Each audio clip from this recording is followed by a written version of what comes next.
I caught my husband cheating on me. I'd just come home from a long day at work. I was ready to relax and spend time with my husband. As I walked in, though, I immediately heard it. He had some other woman in the house. I couldn't believe it. How could he do this to me? And while our daughter was sleeping in her room, they weren't even trying to be quiet about it. I just sat there, standing outside our bedroom door. I didn't even know what to say. Eventually, they stopped, and I heard the woman say she would take a shower. When I heard the bathroom door open and close, I figured it was my chance to confront him. I immediately burst into the room. My husband was just sitting there on the bed. His face turned pale when he saw me. I started screaming at him. I asked him how he could do this to me, how he could do this to his daughter that was sleeping just rooms away. He sat there blankly staring at me. That made me even madder. He wouldn't even explain to me how he thought this was okay.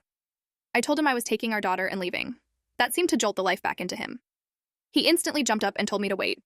Then with a confused look, he asked me who I was. I thought it was some kind of stupid attempt to save himself. I told him I didn't have time for his bullshit and that I was leaving. He then asked me again who I was. At this point, I played into it. If he wanted to act like a dumbass, I would treat him one. I very angrily reminded him that I had only been his wife for the last 15 years. He continued to act like he was confused. At this point, I was infuriated with him. I told him I was taking our daughter and for him to not call me because I didn't want to hear it. He told me not to touch her and to stay where I was at. He then started moving backwards towards our nightstand. He grabbed out a gun and pointed it directly at me. I asked him if he'd gone insane. He told me just to give him a second to figure things out. I pulled out my phone and told him I'd call the police. To my surprise, he said, "Please do." I looked at him like he was crazy.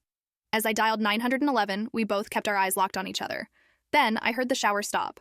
Even with everything going on, I was ready to confront the person that had stole my husband from me and apparently made him go crazy.